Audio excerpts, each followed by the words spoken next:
आगे का विचार मैं यही बोलना चाह रहा था कि कर्जदार में फंसा हुआ है गांव का गांव, शहर के शहर, पूरा भारत कर्जदार में फंसा हुआ है। तो कर्ज दे कौन रहा है और उसके पास ऐसा क्या है जो कर्ज दे रहा है? आपके पास ज़मीन है, आपके पास गाय है, आपके पास अनाज है, आपके पास दो हाथ है, उसके बाद भी मेहनत कर रहे हो, जी जान पसीने की मेहनत कर रहे हो, उसके बाद भी आप कर्जदार और कर्ज में फंसे हुए हो। तो आप अपने आप को जगाओ, समझो मायाजाल को और अपने आप को आत्मनिर्भर बनाओ। अपने घर पर दो गाय, एक गाय लेके आओ और उस गाय का पालन पोषण करो, खेती करो। भ्रष्ट जो विदेशी कंपनियां हैं सभी का बहिष्कार करो, जितना हो सके इतना मार्केट से सामान लाना बंद करो, जितना हो सके इतना प्राकृतिक संसाधन का उपयोग करो।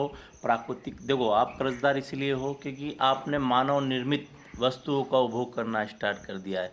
पहले पहले जो अपने दादा परदादा हुआ करते थे वो अपने नॉर्मल एक प्रकार से जो आधुनिकीकरण में चले गए। पहले दादा परदादा हुआ करते थे वो अपने हाथ से बनाते थे, जैसे कि आज ट्रैक्टर ले आया तो ये आधुनिकीकरण है और उसके जाल में फंस गया कर्ज के जाल में। लेकिन पहले दादा परदादा अपने गायों से ही बैल बनते थे और बैल से अपने हाथ से ही बक्कर, हल, है ना, जो भी बोलते हैं वो, हल, बक्कर, नाई बोने के लिए, पाटला, जो भी सबकी अपने अपने भाषा में, तो ये अपने घर से ही बना लेते थे और गांव से ही एक दूसरे से बनाकर ले लेते थे। तो इसमें कोई कर्जदार नहीं हुआ करता था।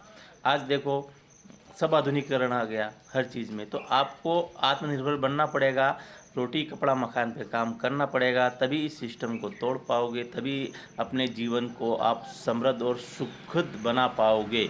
नहीं तो आज भी कर्ज के जंजाल में फंसे हुए आप और आने वाली पीढ़ी तो पूर्ण रूप से कर्ज में फंस जाएगी। तो अपने आने वाले पोते को बचाने की लड़ाई है, जल जंगल ज़मीन की लड़ाई है, माटी खेड़ा खेत की लड़ाई है। ये आज की लड़ाई नहीं, युगों युगों की लड़ाई है और अपने पोतों को बचाने की लड़ाई है।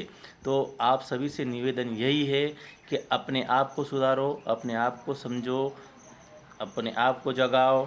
तो अपने आप को जगाओगे तो फिर गांव को जगा लो, हर टेंशन दूर हो जाएगी। अपने गांव में 10 से 50 लोगों को इकट्ठा कर लो, धीरे धीरे धीरे धीरे कैसे भी करके आप एकजुट करो। हर गांव के लिए मैं बोल रहा हूँ ये। तो उलगुलान जारी है और उलगुलान जारी रहेगा। धन्यवाद।